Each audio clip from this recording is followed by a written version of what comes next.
Unidad 4. Estado, liberalismo y café durante 1870 y 1930. Antes de la independencia, el principal producto de exportación, el añil, representaba un porcentaje pequeño en las ganancias nacionales y enriquecía a una élite influyente y minúscula. Sin embargo, su producción y comercialización se vio severamente afectada a finales del siglo XIX y a principios del siglo XX, ya que había mucha competencia con tintes artificiales como la anielina. Si bien la independencia eliminó las restricciones comerciales que imponía España, las exportaciones no podían crecer rápidamente mientras no hubiera acceso fácil a los mercados internacionales, situación que cambió a principios del siglo XX. Los primeros años representaron para El Salvador una etapa importante en el inicio de la globalización. La reorientación de la economía salvadoreña hacia las exportaciones se debió en gran medida a los cambios en el contexto internacional. La revolución industrial en Europa y Estados Unidos contribuyó al poder adquisitivo de la población, al igual que facilitó los procesos de producción y comerciales. Para los empresarios de la nueva organización económica del país, sentó sus bases en las reformas liberales, las cuales impulsaron la agricultura comercial y en específico la producción del café. Para ello se promovieron una serie de medidas entre las que se encontraban la contratación de compañías para la construcción de puertos, caminos y ferrocarriles, la introducción de cambios en las regulaciones de las propiedades de la tierra a través de una reforma agraria, la organización de bancos y el registro de propiedades, la firma de tratados bilaterales con otros países, la implementación de un nuevo sistema escolar, al igual que la creación de un ejército permanente con una escuela de oficiales. La creciente economía de exportación y un entorno político relativamente estable entre las élites de militares y grandes cafetaleros civiles generaba una sensación para los observadores externos de un potencial muy grande para el avance de El Salvador. El aumento de las exportaciones del café colocó una importante fuente de recursos de disposición del gobierno central. El Estado, fortalecido con los impuestos aduanales, concentró sus esfuerzos en la promoción de la economía de exportación y legisló a favor de los exportadores. Para el año 1926 se duplicaron los niveles de exportación de café, opacando al país vecino mucho más grande, Guatemala, que se consideraba hasta el momento el principal exportador del café en Centroamérica. El Salvador exportó alrededor de 1.1 millones de quintales de café, mientras que Guatemala exportó 932.000 quintales y Costa Rica 402. Sin embargo, en el año 1929 todo se vino abajo debido a la Gran Depresión, que fue una severa y prolongada crisis económica mundial que comenzó en Estados Unidos, la cual colapsó la bolsa de valores y se extendió durante la década de 1930, provocando desempleo, pobreza y descontento social. La crisis abrió paso a nuevas tensiones políticas que desembarcarían en los hechos del año 1932, con el levantamiento de campesinos e indígenas. Para finalizar con el resumen de esta unidad, podemos decir que la población salvadoreña sufrió transformaciones políticas, como lo es con las reformas liberales que se buscó modernizar el Estado, al igual que se redujo la influencia de la Iglesia Católica en asuntos públicos. Se fortaleció el ejército como institución de control político y social, al igual que el poder quedó en manos de una élite cafetalera, llamada a veces oligarquía cafetalera. Como segundo, el liberalismo y modernización. El liberalismo promovía la propiedad privada, el libre comercio y la atracción de inversiones. Se introdujeron reformas legales que permitieron privatizar tierras comunales e indígenas para destinarlas a la producción del café, al igual que se impulsó la construcción de infraestructura como ferrocarriles, puertos, telégrafos, para favorecer la exportación, al igual que se tenía la economía del café. El café se convirtió en el principal producto de exportación, desplazando a otros como el añil. La economía salvadoreña pasó de depender fuertemente al mercado internacional. Los grandes beneficios quedaron en manos de la élite cafetalera, mientras que campesinos y jornaleros trabajaban en condiciones precarias. Y por último, las consecuencias sociales. La pérdida de tierras comunales empujó a comunidades indígenas y campesinas a convertirse en trabajadores agrícolas sin tierra. Surgieron fuertes desigualdades sociales y económicas, al igual que se dieron protestas y conflictos laborales, aunque una fuerte represión estatal. Hola, continuando con la explicación de mi compañera, yo les hablaré sobre la unidad 5 de Historia de El Salvador, tomo 2, o como yo la llamo, cuando el café ya no alcanzaba para tanto drama. El golpe que nadie vio venir, ¿o sí? Era diciembre de 1931. El mundo estaba en la Gran Depresión. El café, que era el oro verde de El Salvador, valía menos que una tortilla. El presidente Arturo Araujo, elegido democráticamente, quería repartir tierras, crear Montepíos como un fondo de ayuda social y regular los precios del café. Pero los militares no estaban de acuerdo. El 2 de diciembre, un grupo de oficiales del ejército, liderados por el coronel Joaquín Valdés y Osmín Aguirre, derrocó a Araujo. Y así, sin renuncia, sin elección, sin explicación, el vicepresidente Maximiliano Hernández Martínez asumió el poder. Así comenzó el Martinato, una dictadura militar que duró 13 años, más que algunos matrimonios modernos. La revolución que estalló con todo. En enero de 1932, los indígenas y campesinos del occidente dijeron: si no nos dan tierras, las tomamos con machete. Líderes como Frambucio Martínez y Felicio Ama organizaron a miles. El 22 de enero tomaron pueblos, quemaron fincas y gritaron justicia. Pero el gobierno respondió con fuerza brutal.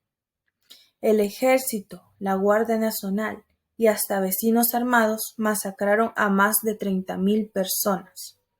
Fusilamientos en las plazas, cuerpos en las carreteras, silencio en los pueblos.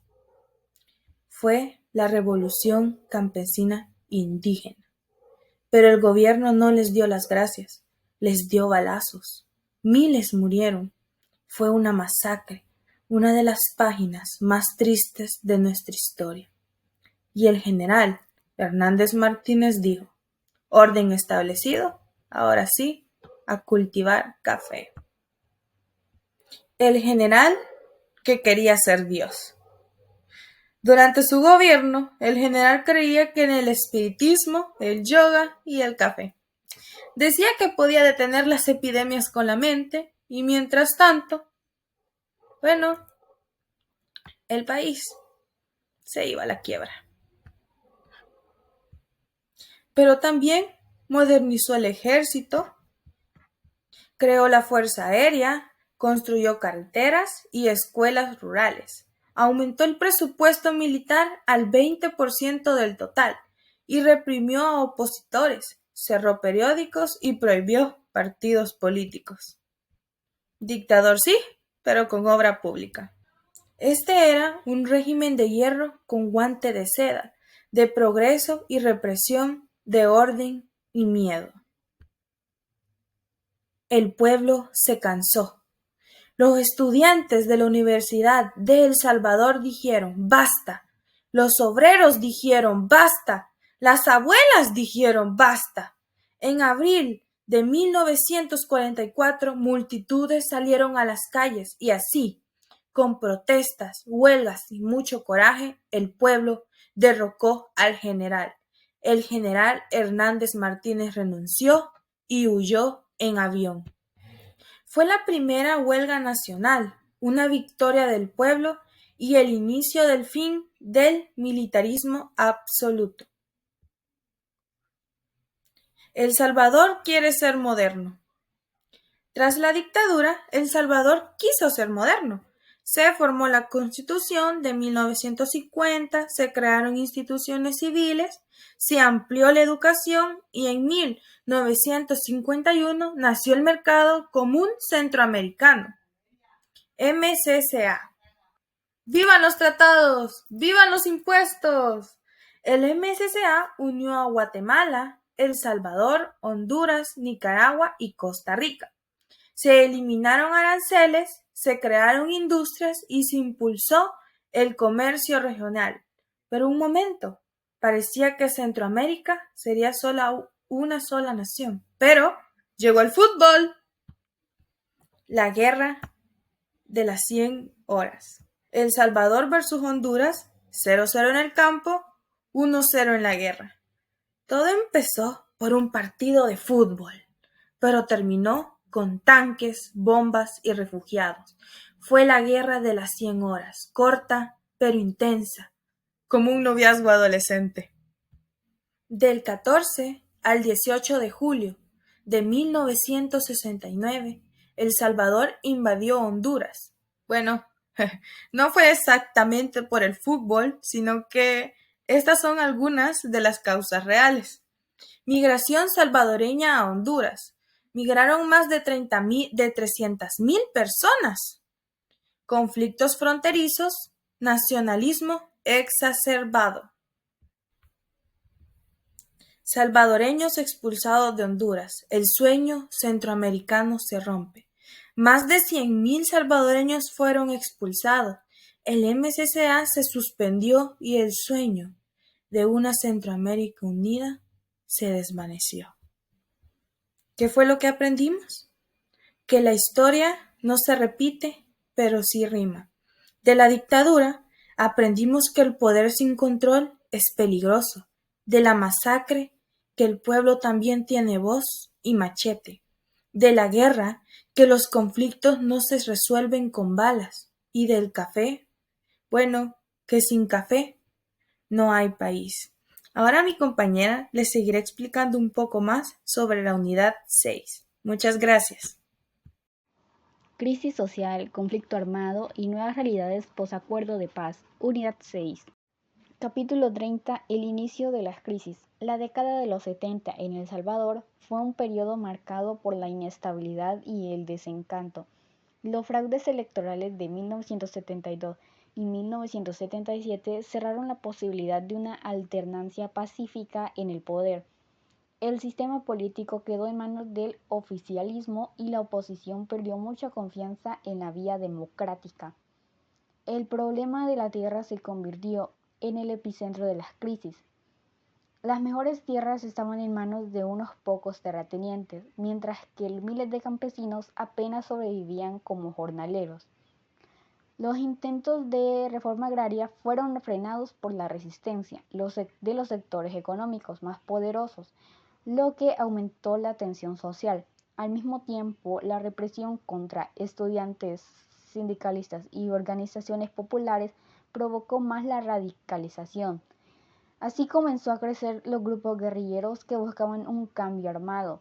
Mientras la derecha organizaba escuadrones de la muerte para frenar la insurgencia, la sociedad quedó atrapada entre dos extremos en un ambiente cada vez más polarizado. Capítulo 31. La Guerra Civil. En 1980 todo estalló en una guerra civil que se prolongaría por 12 años. El ejército y el FMLN se enfrentaron en un conflicto que dejó a más de 75,000 muertos, miles de desaparecidos y una población marcada por el miedo. Las masacres como la del Mozote en 1981 mostraron la crudeza de violencia contra los civiles indefensos. La economía volcó hacia la guerra, gran parte del presupuesto nacional se destinó al armamento, a la expansión del ejército que pasó a 6.000 a más de 50.000 soldados, gracias al apoyo militar de los países aliados. Por otro lado, la guerrilla recibía entrenamiento y armas desde Cuba, Nicaragua y otros países. El país se convirtió en un escenario de guerra fría, con Washington intentando frenar lo que llamaba el efecto dominó en Centroamérica. Mientras tanto, la vida cotidiana se vio trastocada. Miles huyeron al extranjero, muchos niños quedaron huérfanos y comunidades enteras fueron desplazadas. La violencia alcanzó también a la Iglesia Católica, especialmente tras el asesinato de Monseñor Arnulfo Romero en 1980, quien se había convertido en la voz profética que pedía paz y justicia para los pobres. Capítulo 32. El acuerdo de paz. Tras años de guerra, desgaste y presión internacional, las partes en conflicto iniciaron negociaciones que culminaron el 16 de enero de 1992 con la firma de acuerdos de paz en Chapultepec, México. Estos acuerdos marcaron un antes y un después en la historia del país. El ejército fue depurado y reducido en tamaño, se disolvieron cuerpos represivos y se creó la Policía Nacional Civil como una institución nueva, civil y democrática. También se aprobaron reformas al sistema electoral y judicial. Y lo más simbólico, el FMLN dejó las armas para convertirse en un partido político legal. La firma de la paz no resolvió de inmediato los problemas económicos y sociales, pero puso fin a la guerra y abrió la posibilidad de construir una democracia. Reformas económicas, desarrollo humano y democracia, capítulo 33. Después de la paz, el país entró en una nueva etapa. Los gobiernos, especialmente los de Arena, impulsaron un modelo neoliberal. Se privatizaron empresas estatales, se abrió la economía al libre comercio y a inicios del 2000 se adoptó el dólar como moneda oficial. Estas reformas modernizaron algunos sectores de la economía y atrajeron inversión extranjera, pero también aumentaron la dependencia del país y dejaron muchos salvadoreños en condiciones de pobreza. Capítulo 34. Desastres, remesas y globalización. El Salvador también enfrentó terremotos devastadores en 1986 y 2001. La migración masiva hacia Estados Unidos se volvió parte de la vida nacional y las remesas se convirtieron en motor de la economía. Con la globalización llegaron tratados de libre comercio e inversión extranjera, trayendo oportunidades pero también nuevas desigualdades. La historia reciente de El Salvador es una mezcla de dolor, resistencia y esperanza. De la crisis y la guerra, el país pasó a la paz y la democracia, aunque los desafíos de la desigualdad, la migración y la vulnerabilidad siguen marcando su presente.